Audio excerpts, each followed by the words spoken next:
तो hello everyone, welcome back to this incredible सा mind map series of carbon and its compound, जहां पर मैं बिल्कुल दिल से पढ़ाता हूं और इधर उधर का बात नहीं होता है, चुपचाप सिर्फ पढ़ाई होता है। तो चलिए स्टार्ट करते हैं पढ़ाई। आप लोग देख चुके थे मेटल एंड नॉन मेटल के जो माइंड मैप सीरीज था, उसमें देख चुके थे हम लोग वहां पे आयोनिक बॉन्ड का बात किए थे। आयोनिक बॉन्ड मतलब होता है जिसमें इलेक्ट्रिसिटी कंडक्ट होता है, जिसमें आयंस होता है, कैटायंस और एनायंस। यहां पर हम लोग बात कर रहे हैं कोवेलेंट बॉन्ड। चलिए स्टार्ट करते हैं। कोवेलेंट बॉन्ड में अगर बात करते हैं, यहाँ शेयरिंग ऑफ इलेक्ट्रॉन के कारण होता है, इलेक्ट्रॉन शेयर होता है, मतलब तुम भी लो हम भी लो, दोनों शेयर करते हैं। यहाँ टाइप्स ऑफ बॉन्ड की बात करें, सिंगल होता है, डबल होता है, ट्रिपल होता है। सिंगल में अगर बात करें तो जैसे क्लोरीन हो गया उसका एग्जांपल, और हाइड्रोजन हो गया। क्लोरीन क्लोरीन में सिंगल बॉन्ड होता है, सीएल सीएल में सिंगल बॉन्ड होता है, हाइड्रोजन हाइड्रोजन में सिंगल बॉन्ड होता है। डबल बॉन्ड में बात करें तो ऑक्सीजन ऑक्सीजन में डबल बॉन्ड होता है। और अगर ट्रिपल बॉन्ड की बात करें तो नाइट्रोजन में एन एन में ट्रिपल बॉन्ड होता है। अगर प्रॉपर्टीज ऑफ कोवेलेंट बॉन्ड की अगर हम लोग बात करें तो पुअर कंडक्टर होता है, मतलब इसमें आयंस नहीं होता है, मतलब ये इलेक्ट्रिसिटी नहीं कंडक्ट करता है। तो इसके लिए इसका लो मेल्टिंग पॉइंट होता है, लो बॉइलिंग पॉइंट होता है। अब बहुत इसमें कमजोर आपका इंटरमोलिक्यूलर फोर्स होता है। अगर प्रॉपर्टीज ऑफ कार्बन की बात करें तो कार्बन का एटॉमिक नंबर 6 होता है, इसका कॉन्फ़िगरेशन 2 4 होता है, ये टेट्रा वैलेंसी होता है, मतलब 4 इलेक्ट्रॉन को शेयर करता है, कैटिनेशन प्रॉपर्टीज करता है, बहुत कार्बन अपने अपने अपने अपने से ही बॉन्ड बना बनाकर बहुत लॉन्ग कार्बन चेन बना देता है और रिंग भी बना देता है। ऑलोट्रॉप्स की अगर बात करें तो डायमंड जो है सबसे हार्डेस्ट सब्सटेंस है, उसको ऑलोट्रॉप्स हो गया ग्रेफाइट। ऑलोट्रॉप्स करने का मतलब होता है कि वैसा आपका कार्बन जो है, दोनों में कार्बन ही, बस उसका अरेंजमेंट अलग कर दे तो अलग अलग कंपाउंड बन जाता है। जैसे डायमंड में भी कार्बन से मिलकर बना हुआ है, ग्रेफाइट भी कार्बन से मिलकर बना हुआ है। डायमंड में कार्बन जो कार्बन है वो 4 बॉन्ड यहां से बन रहा है, मतलब कार्बन कार्बन समझिए 4 यहां कार्बन मिलकर डायमंड बन रहा है। ग्रेफाइट में 3 ही कार्बन मिलकर ग्रेफाइट बन जाता है, ठीक ना।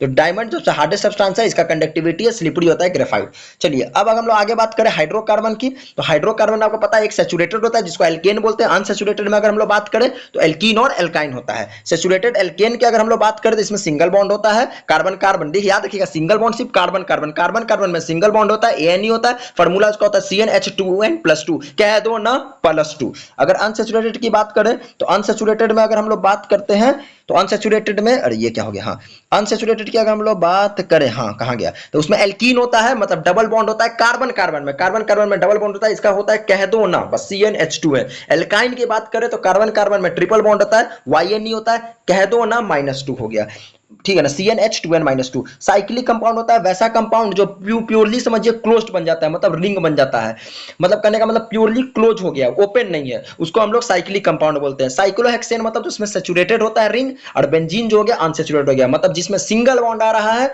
और प्योरली क्लोज्ड है, उसको हम लोग सैचुरेटेड रिंग बोलते हैं, वो हो गया साइक्लोहेक्सेन। और जिसमें आपका डबल बॉन्ड आ गया या ट्रिपल बॉन्ड आ गया, वो आपका हो गया अनसैचुरेटेड, मेनली डबल बॉन्ड हो जाता है। डबल बॉन्ड में आपको चलो ये पकड़ना है कि बेंजीन जो है वो अनसैचुरेटेड है, उसका फार्मूला होता है C6H6 हो गया। आइसोमेरिज्म मतलब होता है जिसका मॉलिक्यूलर फार्मूला सेम है बट स्ट्रक्चर अलग होता है, सेम मॉलिक्यूलर फार्मूला लेकिन स्ट्रक्चर अलग होता है। एग्जांपल है बात करें जैसे ब्यूटेन, इसमें भी ब्यूटेन का 2 आइसोमर होता है, पेंटेन का 3 आइसोमर होता है, बस वही ना, फार्मूला दोनों का सेम रहेगा, बस एक होता है नॉर्मल ब्यूटेन, एक होता है आइसोब्यूटेन। ये चीज हम लोग को पता होना चाहिए। देन अगर हम लोग आगे बात करें केमिकल, सॉरी यहाँ पे बात करें फंक्शनल ग्रुप एंड नोमेनक्लेचर का, तो फंक्शनल ग्रुप में अगर पढ़ना है तो अगर यहाँ पे हम लोग फंक्शनल ग्रुप क्या होता है, नोमेनक्लेचर क्या होता है। नोमेनक्लेचर मतलब होता है नामकरण होता है, आपको प्रीफिक्स पता होना चाहिए, जिसमें एक कार्बन उसको मेथ बोलते हैं, 2 कार्बन है तो एथ बोलते हैं, 3 कार्बन है तो प्रॉप बोलते हैं, 4 कार्बन है तो बुट बोलते हैं, गलती लिखा हुआ 5 कार्बन पेंट हो गया, 6 कार्बन हेक्स हो गया, 7 कार्बन हेप्ट होता है, 8 कार्बन ऑक्ट होता है, 9 कार्बन नॉन होता है, 10 कार्बन का डेक बोलते हैं।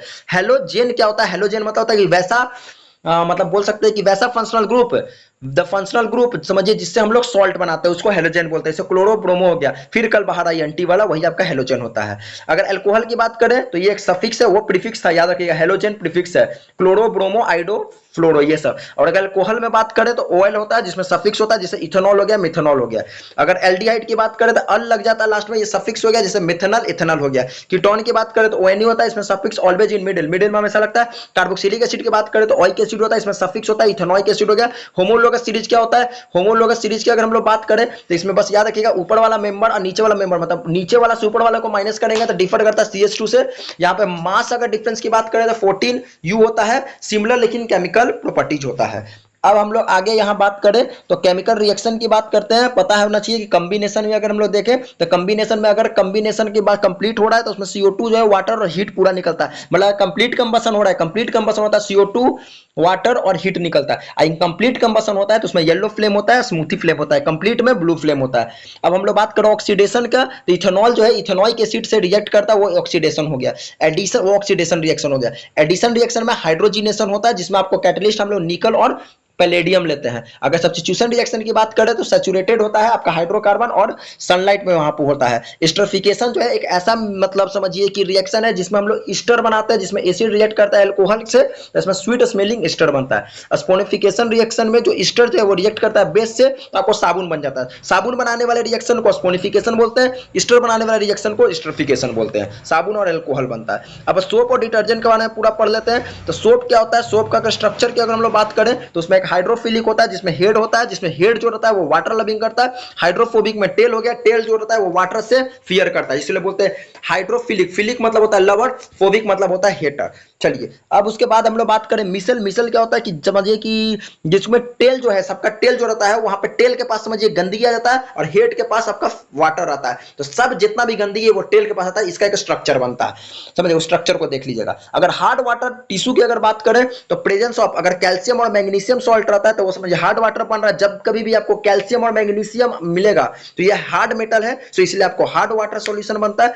हार्ड वाटर यही होता है। यहाँ पे सोप जो है वो आपका इंसॉल्युबल स्कम बनता है, मतलब झाग ज्यादा नहीं बनता है। डिटर्जेंट जो है इसमें अच्छा काम करता है हार्ड वाटर में। हार्ड वाटर में बस एक ही अच्छा काम करता है डिटर्जेंट, सोप ये सब नहीं काम करता है। तो आपको ये जो केमिस्ट्री का माइंड मैप सीरीज है यहाँ पे आपका कंप्लीट हो गया। सो अब मैं माइंड मैप सीरीज स्टार्ट करने जा रहा हूँ बायो का। और